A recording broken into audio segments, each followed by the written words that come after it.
Talo falava, kia ora, mahalo lele, aloha pule vinaka, whakalofalahi atu, kia orana, and what's good everybody? This is DJ Wavez, and I got the Uso Nons behind the camera, and we've got a special guest with us today. This is my first interview, a solo interview, so I'm excited for this one, but we got also Faitele Fereti from Raina Powell himself.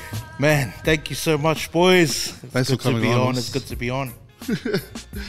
Oh, look, I wanted to, obviously, I've been watching a lot of your stories and kind of getting to know more of an outside view of what you've been doing with Raina Apparel and everything like that. So I thought it would be a good idea to bring you on and honestly, like, just sit down and have a good also chat and get to know the man behind the apparel. Pleasure, man. Thank you so much. Thank you so much for reaching out.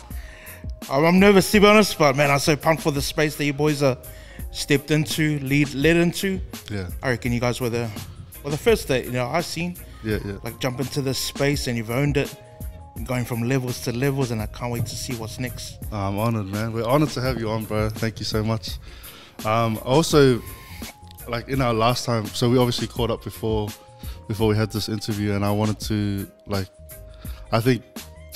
I felt like we connected so well, just with our stories and our faith as well. And I felt like it was funny because we were sitting there and it was what I had originally thought was just for a 30-minute catch up ended up being this whole, I think we sat there for 2 hours, 2.5 hours, just short of 2.5 hours.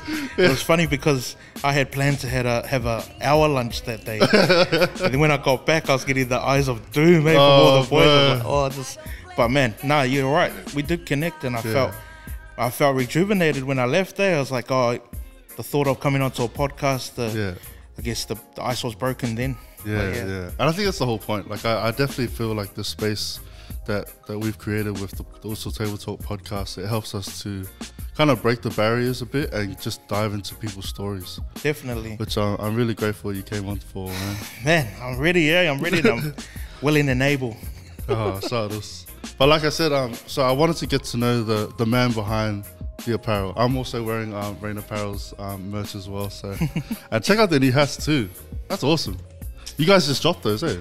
We haven't dropped them yet, so they're a bit of an exclusive. Ooh. To be honest, the story behind this is I burnt about 7 or 8 hats making these. Yeah, I remember you telling me. I guess I finally got it right, got the levels right and everything. And yeah, just a token of appreciation for you boys. You guys are doing hard work. I know it's voluntary, but I know the content's good and people are being fed. So appreciate it, bro. Thank you so much. Okay, so obviously, when the last time we spoke, you mentioned that you were born in Wellington, right? Wellington, New Zealand, and raised in a Christian home with siblings. Talk to us a bit about what that was like, especially being the youngest. Yeah, shucks. I'll start with being the youngest. I'm the youngest of 2 brothers and 3 sisters. Yeah. And I guess I got the good side of my parents, all the older lot. They got the strict side, they had to break all the walls down. And then when I came through, it was like, I just got to have it all my way. So growing up, I really jumped in the draft of my siblings going forward. And, nice. There were a few things that, I guess culture, like with my sister and my older brother, just having their freedom, freedom's big for us, wanting to go out and go hang out with our friends and that. So when they broke those walls down with my parents, when it got to me, it was like, I was the most free kid ever, man. And that's good. I appreciate them for doing that, because there are chains that I believe need to be broken in our culture and our families. So coming through, I look up to my brother, I look up to my sisters as well. My brother, he was a big part of, I guess, my creative awareness.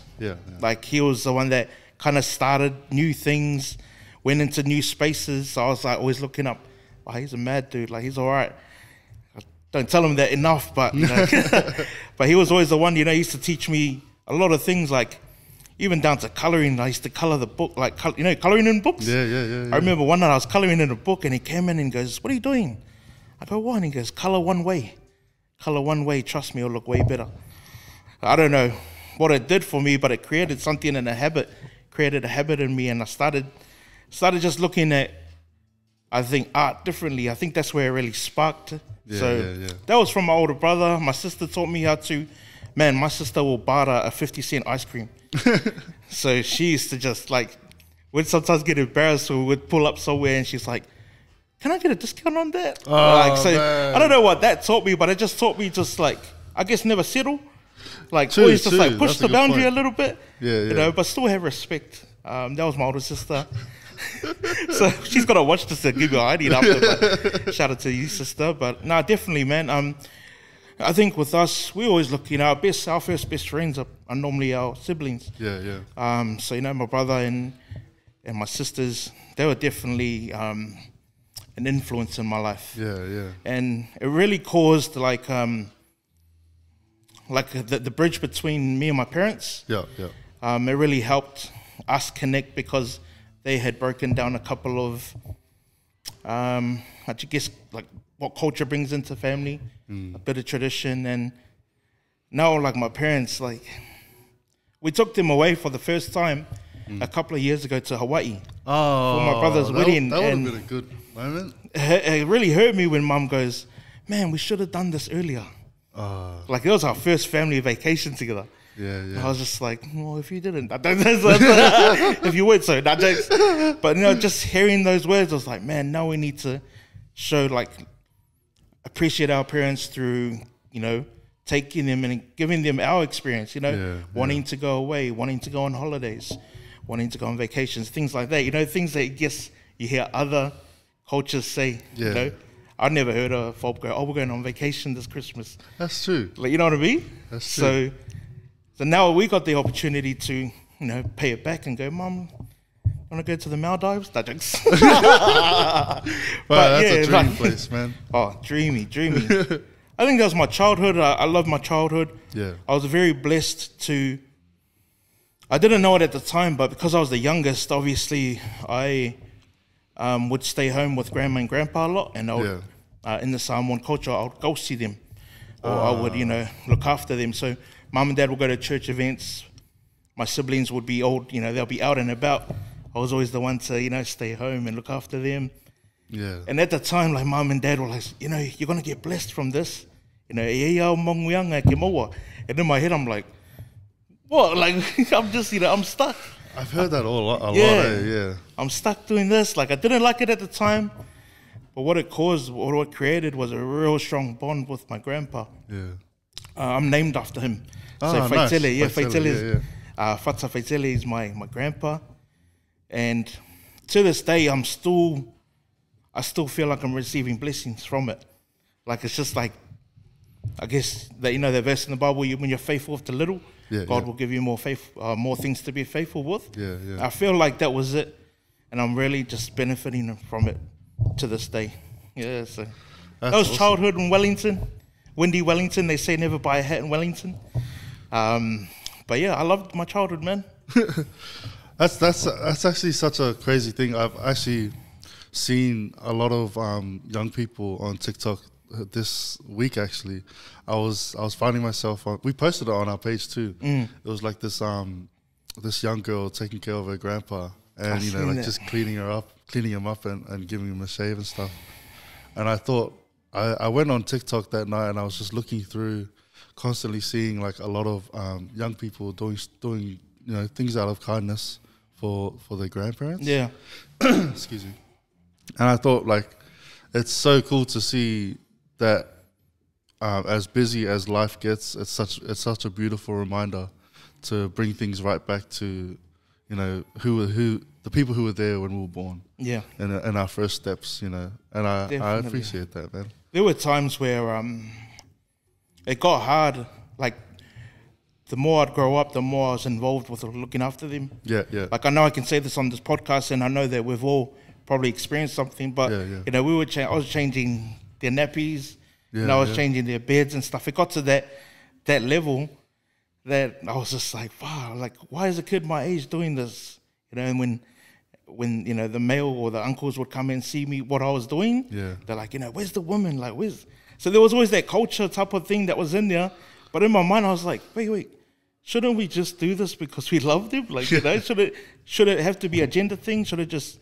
So that was something... That's a good point, yeah. Yeah, I was like, I struggled with, because I was like, I was told I shouldn't be doing that. Yeah. But then I was like, oh, but that's my grandma and grandpa. Like, you know, it counts? Like, 100% counts. So that was something that I think I questioned a lot, you know, while go seeing my grandparents. But, man, I loved them. I remember one time I was feeding my grandpa, and he forgot who I was.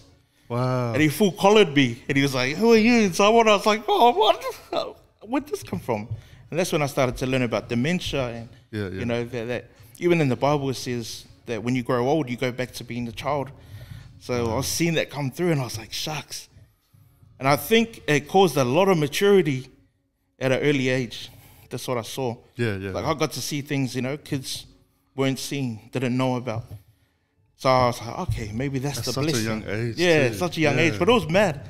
Like, if we were in a circle at school and I told my stories, they'll be like, oh, weird. What are you doing? But man, God bless our parents, our grandparents, and I just had that. There's a movie, Three Wise Cousins. And then there's that line that he says is like, man, you don't clean your mum's panties.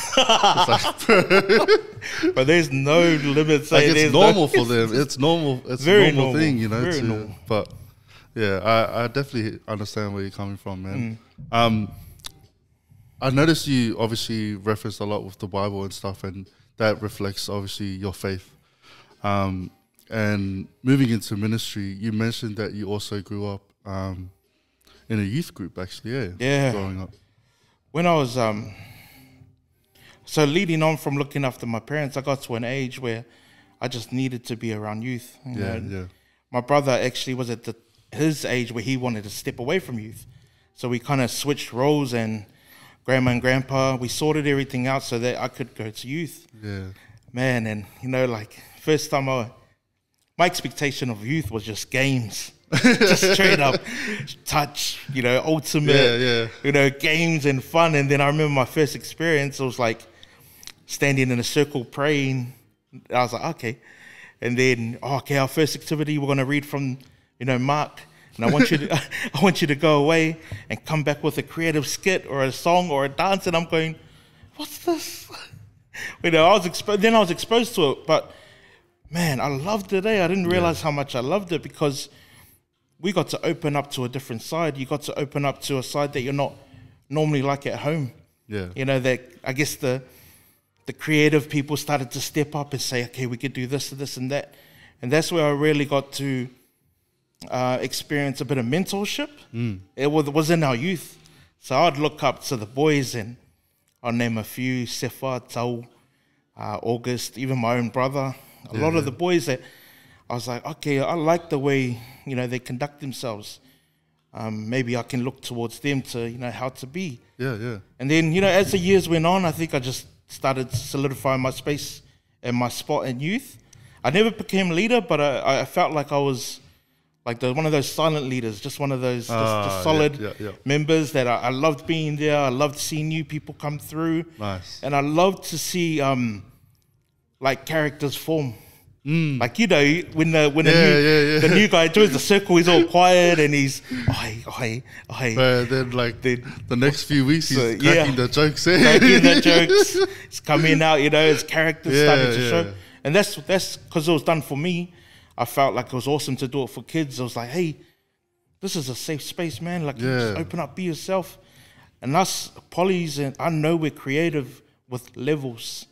So it was just a matter of just hitting a level and then going deeper. And it was done for me, so yeah. And I wanted to, because this is what I resonated with when you shared your story with me before, with how youth ministry actually like helped spark and cultivate your creativity. Yeah, definitely. And I think I definitely reflect to that because like I never started DJing until youth. I never started photography until youth. And from there, like, things just grew for me from youth. And that's where it felt like I was in a space that was giving me the green light that, you can do this. Like, it's okay. I love that, bro. And you're 100% right, because I'm a big believer in the circle that you keep. Yeah, 100%. And so, like, You know, you step into a circle of footy, obviously you're going to get into the footy scenery, the culture, you know, everything around it. You step into a circle full of gamers, you know, all of a sudden you're buying a PC, you're buying a PS5. And then, what? But I don't. I'm useless at gaming, man. I'm real bad, so. That's all right, we're the same, bro. I don't mind cards. I'll play cards all night. Oh, yeah. But yeah, so stepping into youth, it felt like it was that. It was stepping into people that were still finding themselves as well. Yeah, 100%. And I strongly feel like we got to do it together. Yeah. You know, there were people along the journey further along. There were people that were just starting. So stepping into that space, I realized there were dimensions to people. You know, someone that you saw at church that was just so, you know, well kept, and then you see them in a different scenery or, you know, different, like at youth. Man, things just started coming to me. I was like, man, I want to see what depth I have, where I can go. I went to the, you know, singing side. It didn't last long. Then I'd go to the, you know, the drama side and try to be part of the acting. I done all right there. Until I remember one time I was always gunning to be Jesus. And it was me and my cousin Lo, always gunning for the Jesus spot. But then I started to put on weight. So then he got the Jesus. He got the Jesus role. But I think influence in the circle that you keep is so important because I think a lot of the times you are a byproduct of the circle. Yeah. And I praise God for the circles He's placed me in, because it just along the way it just forms me and molds me. So definitely that creative side started at youth. That's awesome. And what about with obviously you have ability to do graphic design, eh? Was that starting from also in youth as well? Yeah, so I had a very close friend, Dom, and youth, and I'm going to be transparent here. I was drinking, I was partying at the time. That was probably a side that I discovered that I questioned, but I was doing it, and then I got to a point where it was just repetitive. And then, I don't know if you remember, but do you remember Popo Hardware? Oh. Okay, so Popo Hardware they were the go-tos for T-shirts at the markets in New Zealand. Okay. So they had like the KFC, they had Subway, and it'll be Fallboy. Oh, yes. They had all those T-shirts, Mountain Dew, and it was Mountain Guy. So Popo Hardware came out with these. That's when Otara markets were banging. Yeah. So these T-shirts started filtering into Wellington, and people started rocking them. And I always used to look at them and just be like, shucks, like what's one I can create? Yeah.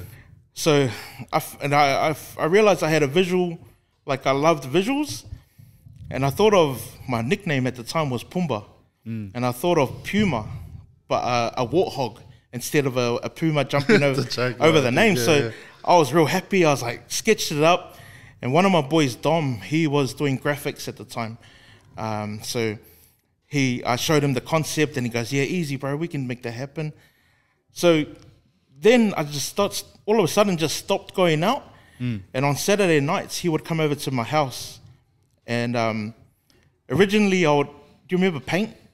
Yeah. Microsoft Paint. So I'd try to do it on Paint. Gosh. You remember Paint. How many hours did you reckon you spent on Paint? Bro, I try to be so creative on there, but there's so much you could do with Paint. So imagine me trying to do this logo on Paint. He came over. And that week I actually bought a new computer. Yeah. And he downloaded Photoshop, a cracked version of Photoshop, and that was my first experience, my first time dealing with a professional program. Yeah. I didn't know what it was or what it could do. Anyway, within half an hour, he had the design ready for me, ready to go and ready to print, bro. That week, Popo Hardware dropped it, Pumbaa with the warthog. Oh my gosh! I was devastated, man. I was devastated because obviously you don't want to. Back then it was called biting. Yeah. Like you don't want to bite someone's design, and it would look like I had bitten their design, so I just scrapped it. But I think what I realized there is that if I thought of that idea and Popo Hardware thought of that idea, my ideas were up to par. Yeah. Like I was like, oh, okay, I got something. Yeah. So that's massive. Yeah, it was pretty big. I was just like, and they almost did it identically. Like it was almost identical to the design. You know what's frustrating is, like, as a creative, you get that that idea, right? And then I'm such a procrastinator, bro. And I think I would share even to nons, man. I share so many ideas, and then instantly we'll probably see it the next 2 weeks.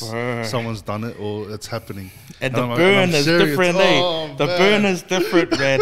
It still happens. I'm like you, bro. I'm a procrastinator. Yeah. And my wife puts it on me all the time, eh?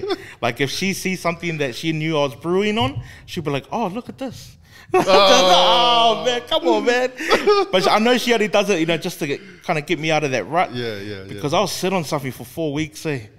And then next thing you know, you see it released and you're just quietly dying inside it. It's like they put it up, our #1 seller. And you're like, oh, what?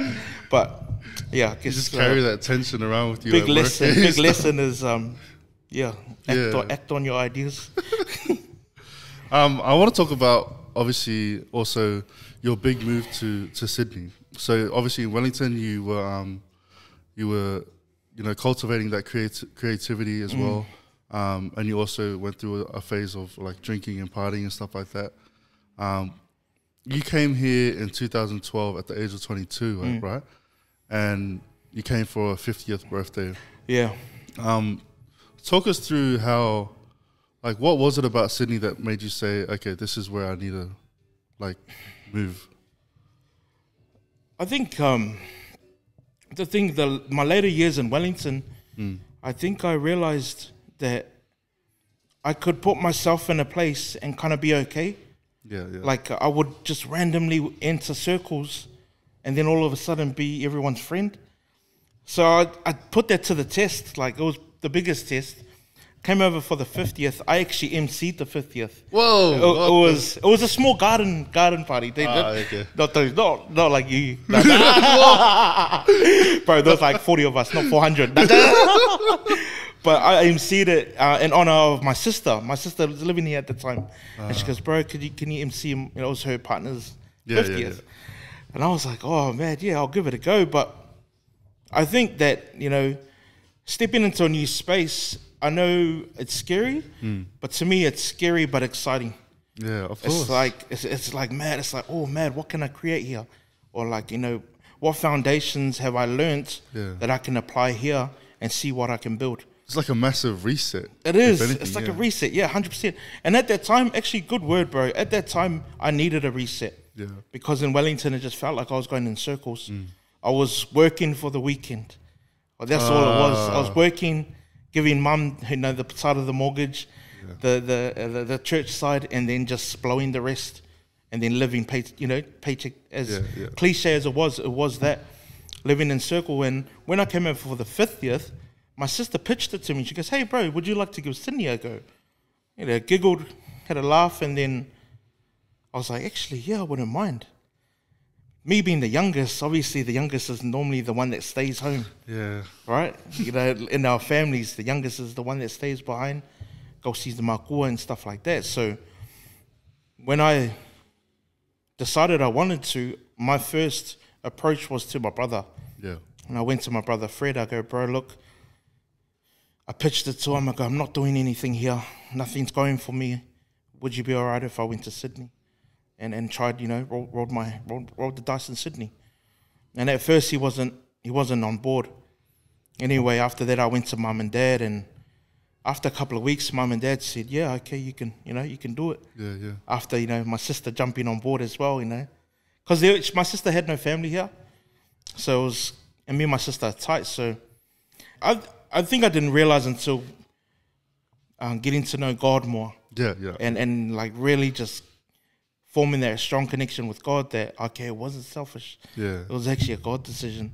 Yeah. Sometimes God would just take me. Look at the Bible as an example. Yeah. He just told Abraham to go. Abraham didn't ask any questions. He just up and left. And I was like, I need this, man. I really need this. And the way I pitched it to my brother, I think he came too. He came right and, he gave me the blessing and everything like that. But to this, now, me and my brother, we haven't been as strong. We're the strongest right now. Our siblings, we're strong, and mum and dad were connected. They still buzz out at the fact that we can Zoom. Mum and dad, when we're on the Zoom, they're like, "Oh, this is nice." Family chats too. Family chats, those important times. That's awesome. So, but yeah, that was definitely how the whole transition to Australia happened. Yeah. I wanted to ask 2 more questions before we go into Rayna Powell. I love that when you moved here, you mentioned before when we met that you actually found a great local church, and in that local church you found yourself a good circle of people who, as you mentioned, like gave you guidance and things like that. So talk us through how that was like. Yeah. So yeah, I joined this church. As soon as I walked in, I think it was the atmosphere that got me. Yeah. It was just vibing, you know, there were smiles all around. I was approached 3 or 4 times in the first 10 minutes, you know. And it was just like, wow, this is different. And then I started attending, and I started to get to know some boys there. And Masi and Danny pulled me into a bit of, I guess, just like, hey, bro, how are you? You know, what gets you going? Like, you know, what do you do? That conversation started to happen. And I noticed, I was like, oh, man, I'm really enjoying this, you know. People are nice, and I'm getting fed, you know, spiritually. Yeah. And I found the more time I spent there, the more, again, my circle started to grow. And this place was just full of, I guess, like life-breathing, like, you know, life-giving words. And it got to a point where I was just like, a lot of the questions were, you know, what gets you going? You know, what's your buzz? Like, what do you like to do? So I remember sharing with a friend, I actually like to draw. I like typography. It's just words in an artistic way. Oh my gosh, I've been saying that word the wrong way then. Oh, how do you say it? I say typography. Typography. Oh, I think that's from the northern side of That's from Upper East. That's but typography. I don't know. Yeah, typography. But I really like that style of art, and I got to know a couple of artists there. Man. Yeah, so I started talking to them, and they're like, oh, do you have an Instagram account? And I'm like, oh, yeah. They're like, oh, you should put some art up. I was like, oh, yeah, okay. I was just kind of weirded out by it, how forward they were. And how, like, you know, when you extract something from some, you know, it's like they come into you and they force it out of you. It felt like, not force, force is the wrong word, but they extract it from you. So that's what happened. It's like bringing the best out of you. Yeah, that's what it was. It was just like, you know, getting deep. And I remember one night I just decided to do this text, and it said, more of you, less of me. Love that. And that was in connection with my walk at the time, my journey. I felt like I had really connected with God, and I was in a good place. So I put up this post, and the feedback I got was just life, comment, life, comment, life, comment, life. And I was like, where did this all come from? You know, like I'd never been like so much life breathed into me from just something that I love to do. So from then on, I was just like, we had this little circle of creatives. Nice. Yeah, so we had musicians, we had artists, we had photographers, and photographers were actually photographers for church as well. So you got to see them in their element. And it opened up this new space for me. It was like, wow, like creative, you can be creative anywhere. Like there is no boundary to creativeness. And that's what I was taught at this place, and it was just embedded into me. And then I started talking the language. You know, I started speaking life a lot. And I noticed my algorithm switched on my Instagram. It was, you know, before it was all like 6-pack abs, and I just 10 minutes, 6-pack abs. Now, it went from like sports and fitness and graffiti to photography to videography. You know, people being, you know, drone shots and all this, you know, it just took a different route, and I liked it. I really liked it, and I found myself wanting to develop my creative side more. That's good. Yeah. So it challenged me. I'd look at someone and go, man, I want to be able to do that. YouTube tutorial, how to do that. Bro. Shout out YouTube tutorials. I call YouTube the University of YouTube. Because, that's good. I'm sure, like forward in our conversation, Raina APPAREL, its teacher, obviously its leader was God, but its teacher was YouTube. YouTube was, everything. How to do this, how to do that. And I found myself, even my searches in Google changed from just trying to see what I had. Like, you know, when you get a glimpse of something, you want to see the rest. I saw a glimpse of my creativity, and I wanted to see the rest. And I'm still finding out to this day, you know, where I can That's go. a good thing about that journey, yeah. Right. Like, you just find this new discovery of, like, new talents that you feel like, because you've come a long way and gone through this whole journey of finding that creative ability, you get exposed to something and you're like, I think I can do that. And it gives you that, because of your track record, it gives you that, like, boost of, you know, I can do it. 100%. Yeah. And, like, with that, it also made me want to be at church. It made me want to be around these people. Yeah. And it made me want to know God more, because I had learned that God is the most creative person I'll ever know. 100%. And like, before, I'd look at Banksy, I'd look at a lot of artists, graffiti artists, because I love graffiti. Yeah. And then I remember a guy was like, why do you look at all them? Just look at God. He created the world in 7 days. I was just like, far out, you're right. Like, you know, you're right. He created this beautiful earth and all the animals, how different everything is. So I started shifting my mind from, I'm just going to start connecting with God. Yeah. I'm just going to start getting to know who Jesus is. And that's, like, me going into that church, like, a lot of people believe to belong. Like, when you think about it, I believe in God, so I belong now. But for me, it was different. I had to belong in order to believe. Yeah. So I felt like I had jumped into the circle, and I loved, you know, what was going on here. And I really felt it was the right place to connect to God. So I felt like I belonged, and then I believed. Yeah. And I heard this quote from John C. Maxwell. Yep. It was about leadership. In one of his books, he says, let me just gather my thoughts. I don't want to say this wrong. No, you're right.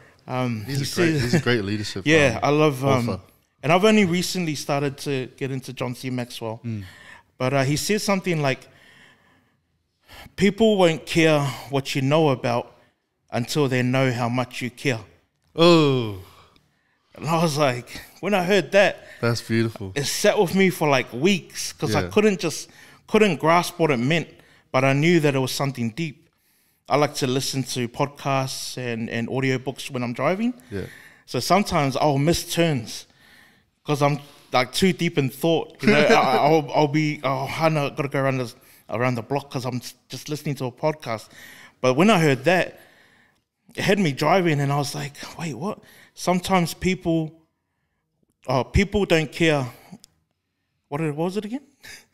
People don't care about what you believe until they see. People don't care about what you know until they know how much you care. Yeah.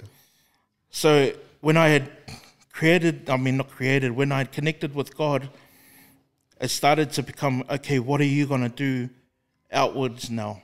Now you've been fed. What are you going to do outwards? And I was like, okay, I can't just go up to someone and smack them with the Bible as it's been done in the past.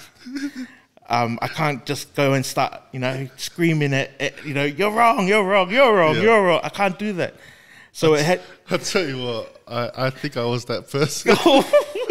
When I obviously first became a Christian, I remember me and my cousin were having a drink up in the backyard, and I had this like fire in me, You know what I did mid drink up? I got up and I read my Bible. I started preaching like I was. Was it the Holy Spirit or a different spirit? I don't know, bro.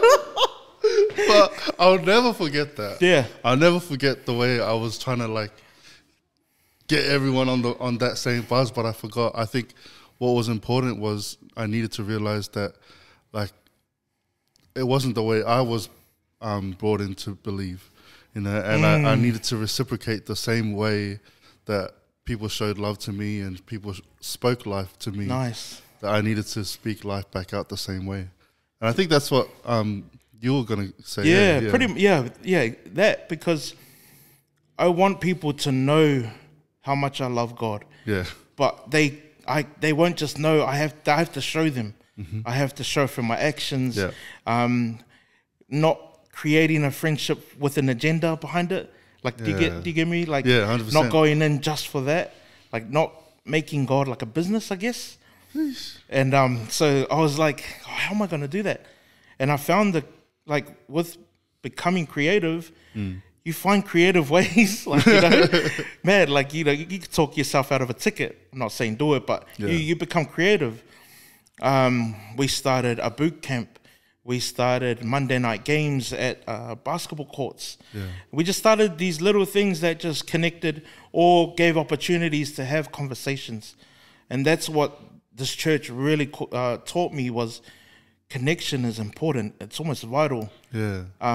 That people get to know you, and then once they know you, they'll see what you're about. You know, if they get to know me, they'll see why I have so much faith that I've got $20 in my account, yet I'll still, you know, go out and do all these things. Yeah. They'll see why I turn up an hour early before things just to make sure everything's okay.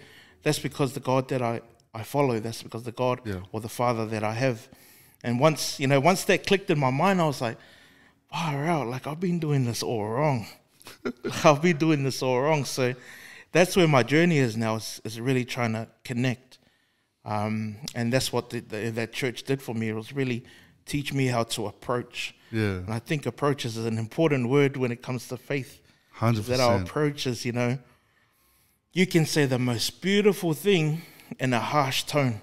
Yeah. They will only remember the tone. Yeah, yeah. And how they felt from it. And how they felt. Yeah. So that's when I realized, okay, man, you know, it's not just the Bible, there's actually living it too. Yeah. And yeah. Man, tonality is like the biggest argument between me and my wife. Oh, like, can you ask me nicely?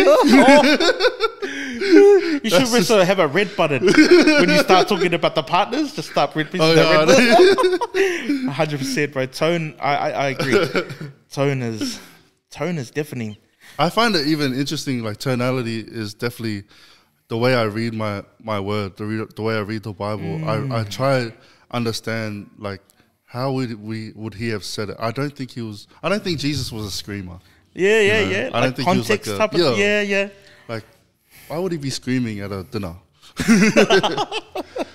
But anyways, I wanted to, obviously, my last question with your personal life. I wanted to go into, you're now married, actually, yeah, and you have your wife Janice. Janice, yes. And she also runs a business. She does. So married, beautiful partner Janice Fereti with a 10-month, yeah. Wow. Anaya Grace Fereti was born on the 1st of July, the week of lockdown, actually. Wow. So when baby was born, only her mum and dad got to meet her, and then it was lockdown. My sister, who I moved here for, didn't see her for 7 weeks. Whoa. Yeah, and she lived in Campbelltown because the whole the band, the travel ban. Yeah. And because we're just such great citizens. Yeah, nods. Yeah, nods. Yeah, uncle and auntie. Calling you all out now. Nah, but, you know, we just, in hindsight, what it created for us was, you've got no one to turn to, Pumba and Janice. You got to sort your baby out. So, you know, we couldn't go, Mom, come over and look after baby. We're tired. It was just, you know, suck it up. We're parents. We're taking on this responsibility. Yeah. We prayed for Anaya. We'd been trying for a while. And then my partner, Janice, she actually said, hey, how about we start praying intentionally about, you know, what we're doing and what we're trying to do. Yeah. Man, like within a month, we fell pregnant. So it wasn't until we submitted that side of our relationship to God that, you know, things happened. And, man, praise God, she arrived. Janice, at that time, Janice was heavily into her poetry. Yep. She does spoken word. And can I just ask, was Janice the one that wrote she writes the letters that go into the packages that you do? I do majority of them. Oh, yeah. But she does do them. If it was spelt right, it was probably her. So when I bought this, I got a little card, and honestly, it hit. It was her. It hit really well, and I was like, "Damn, that was really spot on. That was a good word." There you go. And I remember I put it on my wall at my old house. I need to find it. Yeah, but it was good. It was probably Janice then. Yeah. No, but she does have a way of words, eh? Yeah. When I met her, I remember asking her, hey, what gets you going? What do you like? We used to love training together.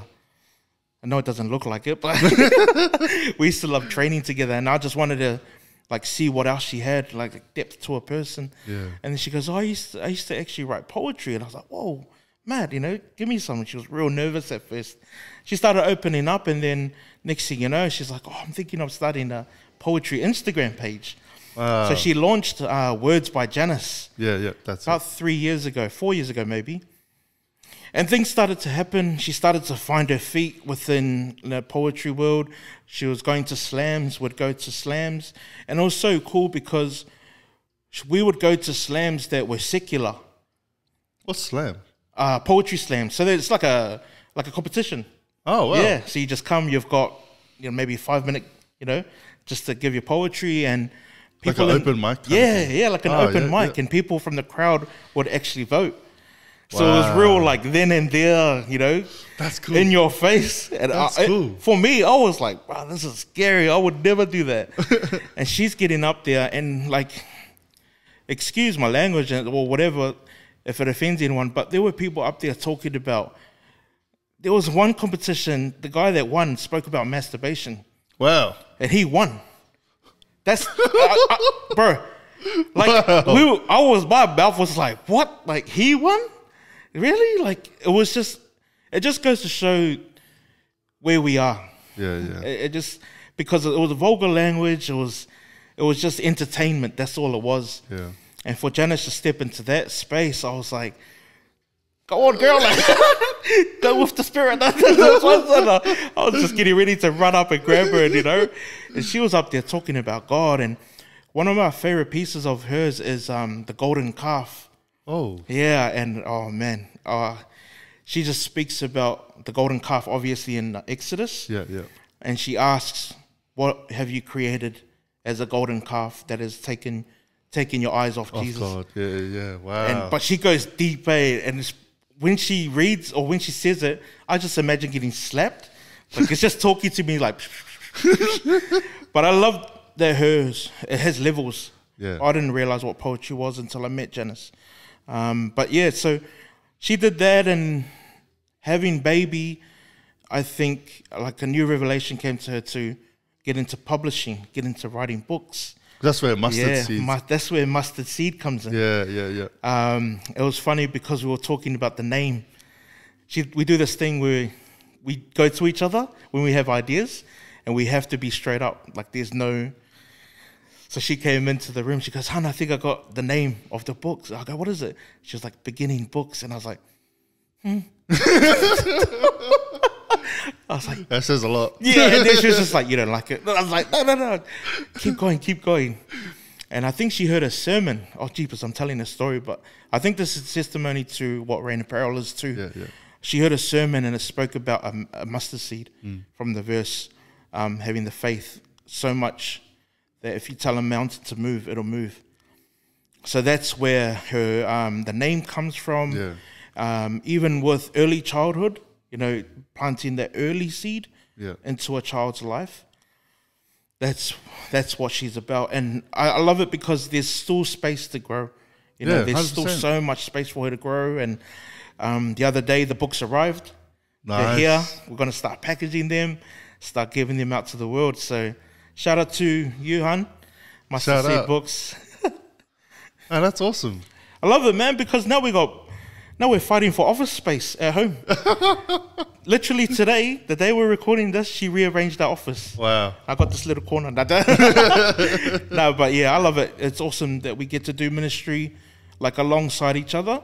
Yeah. And the bonus is Anaya gets to see everything. Yeah. We literally put her in her chair and we just sit in the office. That's awesome. And I don't know what it's doing for her, but I pray that, it's planting that seed. It's planting those seeds, Hey, our parents hustled for us. We're hustling for you. Like more hours for us, less for you. That type of thing. I love that. I remember writing that down when you said it. That was cool. I wanted to move into Raina APPAREL, and obviously we'll finish off with these couple of questions. But how did Raina APPAREL come about? Mad. Good question. I love this question because I launched a brand back in New Zealand launched is a bit official. I started a brand, and the brand went as far as my closest friends. Yeah. So the brand was called Ukly, spelt UKLY. Yeah. And it was a play on the word ugly, but the way a fob would say it. Because when we used to party, when we get to that ugly stage, you know that ugly stage, normally around 3 or 4 in the morning. Sometimes early. We would call each other ugly. You're ugly, no, you're ugly. So I started this brand, and it kind of caught, the boys liked it, and I was doing shirts for the boys and stuff like that. So I felt what it's like to have people like what you're doing. Yeah. That whole, that feeling was nice. Hey, can I have a t-shirt? Oh, bro, I love that t-shirt. Can you give me one? I didn't have a business mind at that time. I didn't have a business sense at that time. Yeah. So I knew that I could do it. Moving on, it didn't go far, and that's all good. I'm happy it didn't. Forgot about it, moved to Australia, and then entered this new circle of the church I was with. Yeah. And that's where it kind of came back. I remember a sermon. I didn't learn anything from the sermon, but the question he asked right at the end was, "What do you have in your hands that you're not using?" And then and there I was like, "Shucks, I've got my pencil, literally my pencil. What am I not doing with it?" And that's, I think, was the light bulb moment, was when my heart, I guess, met my mind.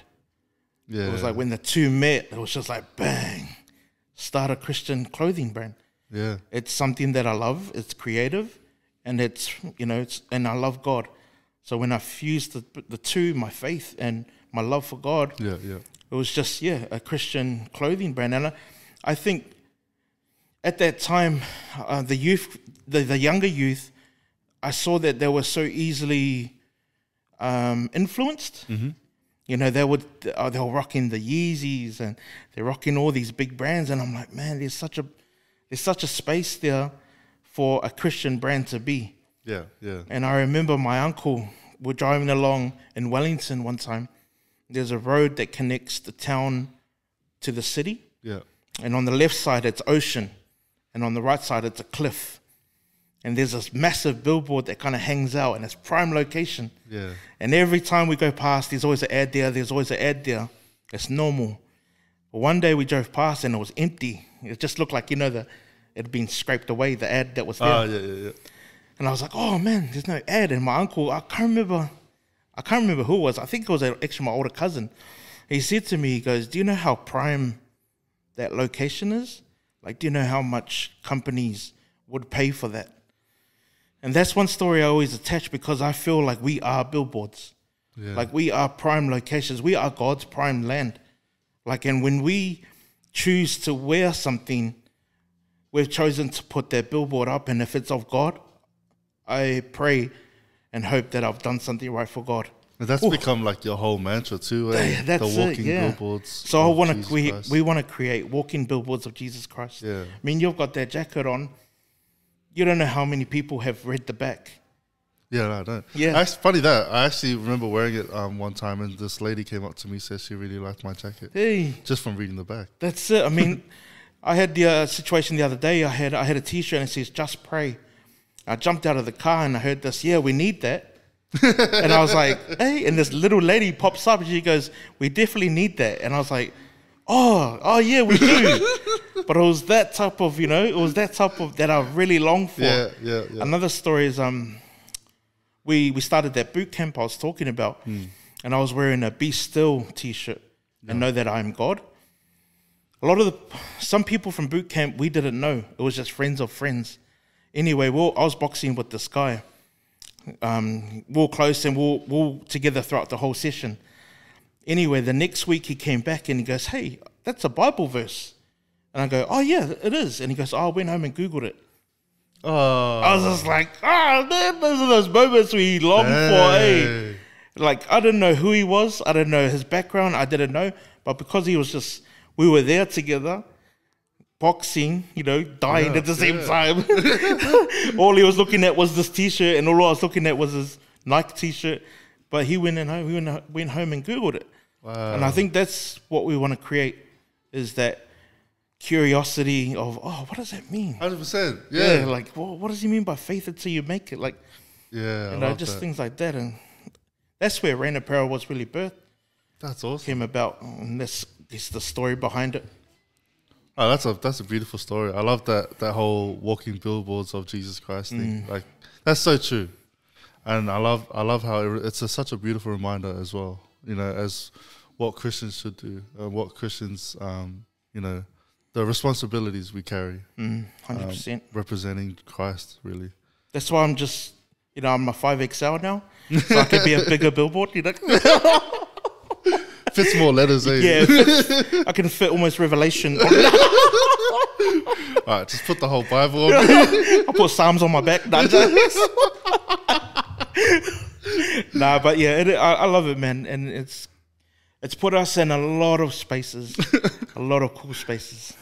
All right, so what would you say in regards to the Rain Apparel? What would you say was some of your biggest lessons when it comes to being a small business owner?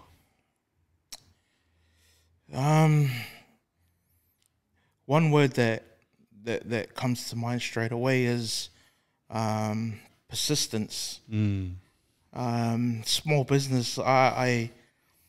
The day we launched it, it was a cold launch, and it was through Facebook and Instagram. Yeah. That was it. Had no dream of getting a website. I was just so boxed in. It was like, nah, we'll sell through Instagram and Facebook. It's all good. Yeah. The day we launched it, nothing, no sales, no messages, no nothing. And I was like, man, this sucks. And the first day, I like almost, you know, counted myself out. Wow. Yeah, I know. So persistence for me has been key because we're in, you know, the devil this is his world. Yeah. Right. And what we're trying to do is highlight and bring God out. Yeah. We're trying to put the spotlight on God. We're almost trying to normalize God, right? Like make him an everyday conversation. Yeah. Make him a subject that people like say straight after, how are you, man? How's your journey?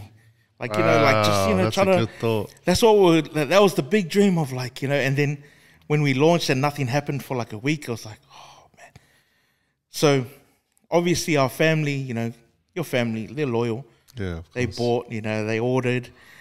And then it wasn't until, like, I'm not discrediting their, you know, purchases, but it wasn't until someone I didn't know purchased. And it was just like, Janice, do you know that person? No, do you? Nah. Oh, we got, like, you know, we got our first, like, out of the network customer. Yeah. It was like, okay, cool. You know, let's go. Like, no, let's go. Let's do this. Let's stay persistent. And with persistence come lessons. Like, you know, obviously we sold our first t-shirt at $50. Wow. Mate, slapped me in the face. Like, well, you know, I thought I could go straight in there and, you know, be in the likes of the big brands, you know, compete with them. And I was like, oh man, okay, let's soften our price, because at that time it was about sales. It was about, you know, the sales. But as we went on, we realized, shucks, we want Rain Apparel to be affordable to the student. We want Rain Apparel to be affordable to the single mother. Yeah. To a family of 9, 10, 15 kids. Yeah. So there was a lesson learned. And, you know, with these lessons, I think that's why persistence is the word I choose, because every, I guess, everything we did wrong, there was a lesson. Yeah. And then it was, okay, cool, let's persist. Another mistake, lesson. I think it's only a mistake if you don't learn a lesson. I've been taught that. The second that you make a mistake, don't concentrate or dwell so much on the mistake. Yeah. Look at the lesson that's meant to be learnt. And until I learnt that lesson, okay, cool, pivot and move on. And that was something that we've learnt to do. And that $50 a t-shirt, oh my gosh, I'm embarrassed to say that, because now we're selling it at a much better price. We're comfortable with the margin. Yeah. God is constantly, I guess, developing the side that we lack, and that's the business and marketing side. Yeah. A lot of self-development has happened. So even being persistent with that, like, you know, when I first looked at my first, like, like YouTube kind of series of lessons. Yeah. It was like 3-hour video, 3-hour video, Oh, wow. 3-hour video. And I'm just like, really? Do I need to know all that? Like, but that's again, persistence. It's like, Yeah. you know, when you have a calling, you got to be persistent, man, because the world doesn't want this. Yeah. The world doesn't want this to be successful. The world doesn't want Rain Apparel or, you know, a Christian brand, Mustard Seed Books to do well. Yeah. So that's the battle that we have. And we know that there's a spiritual battle going on. Yeah. I guess we just have to be persistent. And I wanted to touch on that too, because obviously, like, you're a Christian brand and you're a Christian business, and stepping into the business world, what are some of the struggles that you felt like you have to deal with when it comes to that? Because there's a lot of noise around, you know, making this money, investing in this and all that stuff. But what about when it comes to bringing it back to keeping your Christian principles, you know? Yeah, biblical definitely. principles. I love that question, bro, because it is so real. Yeah. That sometimes, like, and this happened early in our days, sometimes the focus would shift to sales, to likes, to followers. And then it'll be like, oh, yeah. Oh, shucks. Sorry, God. Oh, yeah, we'll come back. Okay, yeah, we'll satisfy this part. Tick the box. Okay, what's sales? What's the sales? What are we looking at? Where are our followers at? And I think that's where the devil's so smart, because he'll make a blessing he'll make something look like a blessing. Yeah. You know, he's really good like that. He'll camouflage, you know, something that's bad look real good, and that's how I think we'll get sucked in. And I think for us is to stay rooted.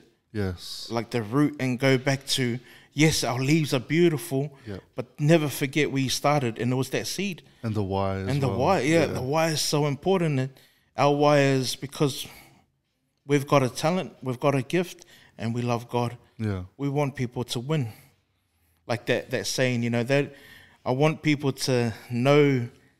I say this a lot, but it feels like I've got you know, back in the days we used to play Grand Theft Auto, and Crash Bandicoot, and you had all those cheat codes. Yes. You remember the like X8? I feel like we've got it as Christians. Yeah. We've got the cheat code. It's just that we got to tell people about this, you know, this Bible that we have, this God that we serve. And that's where Rain Apparel kind of just keeps going, because in the fashion industry, I don't see a big Christian presence. Yeah, wow, that's true. When I first told my friend about it, he said, that's a niche. And I said, that's exactly why we want to get in, because I don't want God to be a niche. I want God to be normalized. I want God to be spoken about on the Channel 7 news every 6 o'clock. I want God to be in colleges. They've stopped praying. Yeah. You know, they've stopped praying in colleges now. Rather than it being a touchy subject. Rather than it being a touchy subject, I want it. You know, I want everyone to experience His love. Yeah, that's a whole hot teller right there.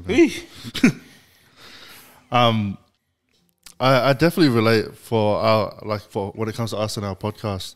I'm often, you know, like, creatively we've put so much into this, Nons and I, and also the other two boys, and sometimes the numbers don't add up to the things that we're putting in, the energy we're putting in. And I often like would say to Nons, like, okay, what are we doing? We need to readjust this. And often it takes one person to message us, and it just gets that reminder. Wow, that's not even a word. Reminder. We get that reminder again of like, okay, this is a reminder of why we do this. We never did it because we wanted 1,000 people to listen. We did it because we wanted the one.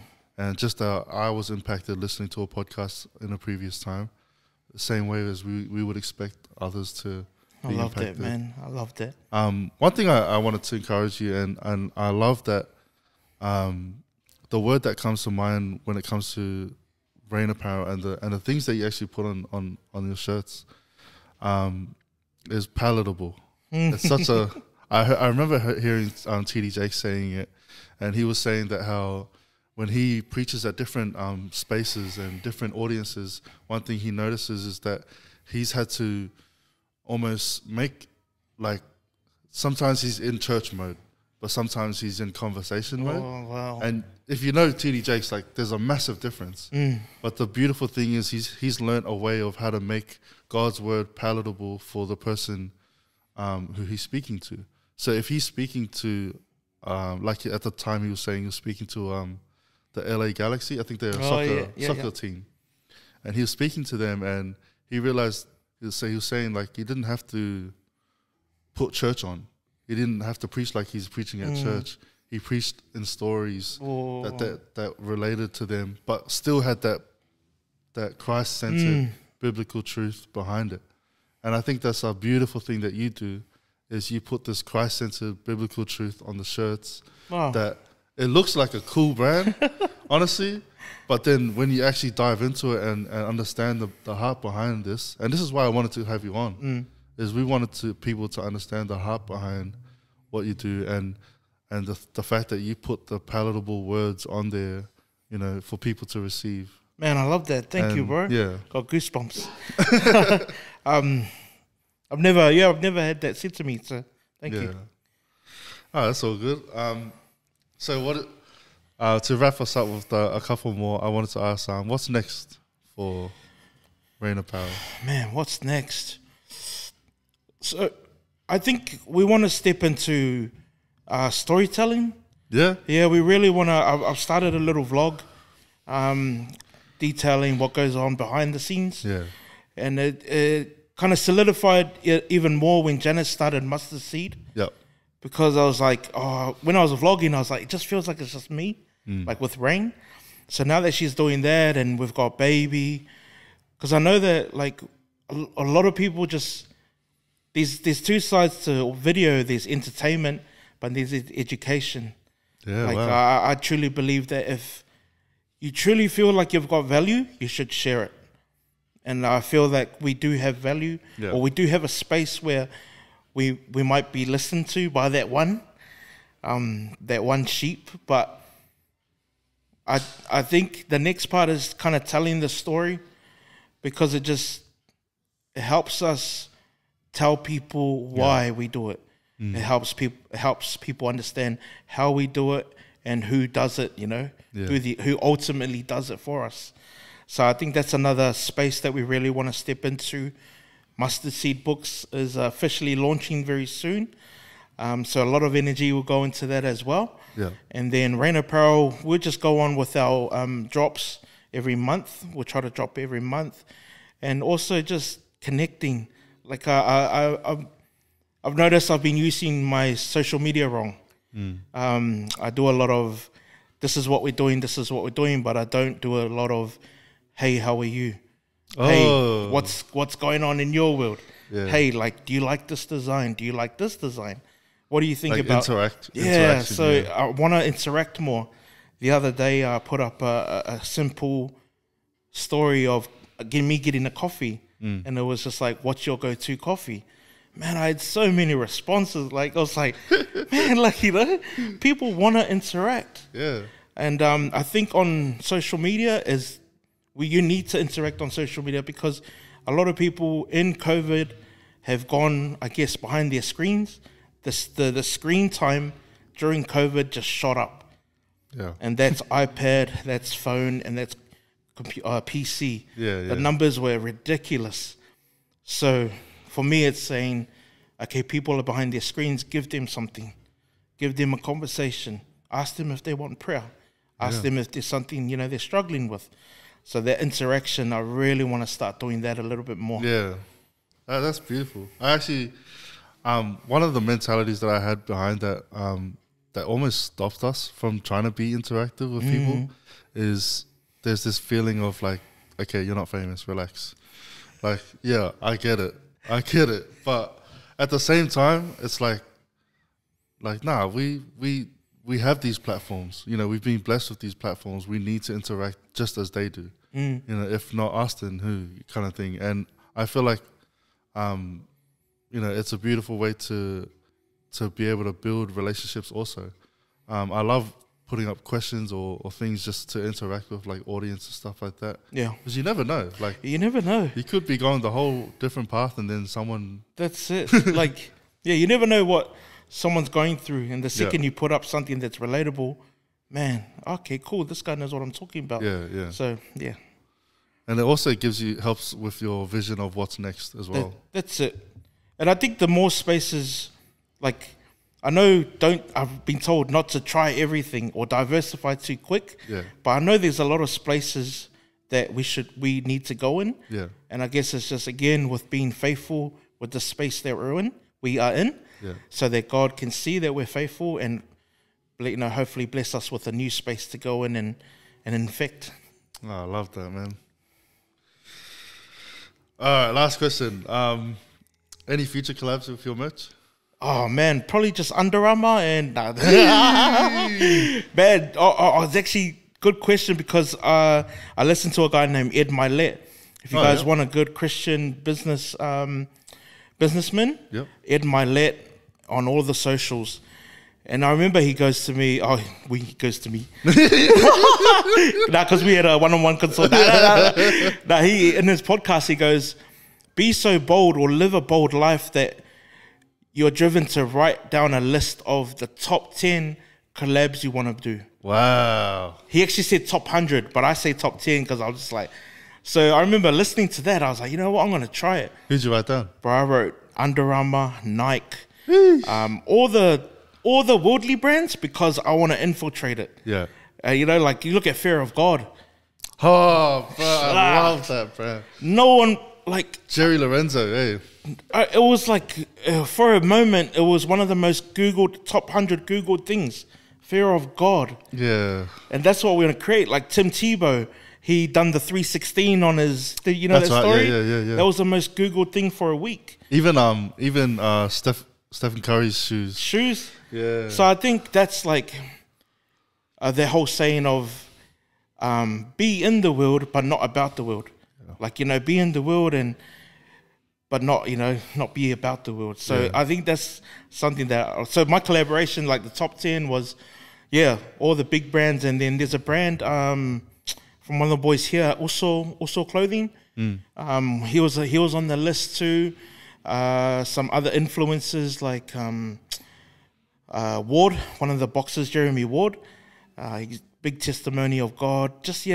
So write that list that's almost like stupid, silly list because that's the faith that we're meant to have, is that boldness of stepping out. So Under Armour, I'm coming after you now. Wow. Even Fear of God, wow. Fear of God, man. I'm also fearful of the prices too. Oh. Bro, $1,000 for those sneakers, oh my gosh. I only like wearing it when I play a 2K. Well, I'm okay because they'll never have my size, so that's why I want to get with them. So I say, hey guys, there's a market in 4 and 5 XL. Yeah, bro. I know definitely that there's like for us, if we were to do our own thing, it would definitely go more towards the bigger sizes. Yeah, what you were talking about before, like how you would get messages and stuff, like that one. Like the other day, someone placed an order, don't know the person. And with the way the website's set up, we can see like what they did on the website. Oh wow! Like how they went through but there's a space on our website we can actually add a note. Oh, you added a note. You added a note to your order. You said also table talk. Oh yeah. But this lady left she left a gem of a message where I was literally reading it and I started crying. I started tearing up. Wow! It was just life breathing, man. I was like, look, we really love what you're doing. We want to support. We believe that there's a space for this, and with our kids. She was hitting all the buzz spots for me, and I found myself just sitting there. I was like, man, I'm ready to go. I'm ready, I'm ready to fight. Whatever, just send them to me. I'll do whatever you want, God. But those are the when you spoke about that, one that like the lepers, the 10 lepers, when they all left. Only one turned around to say thank you. And I was like, oh, man, I love when people drop those little notes and things like that. Oh, man. I was going to close it off, but I thought I wanted to ask you this one thing. biggest piece of advice you would give for someone looking to start? Oh, looking to start. Oh yeah, back yourself. Yeah. Back yourself, man. Because if you're, I was told this. It was a harsh podcast. Yeah. Was if you're not gonna do it, no one else is. And like if you've got this idea, and it's brewing in your head, back yourself. Because regret is worse than not trying. Like that regret just stabs and twists.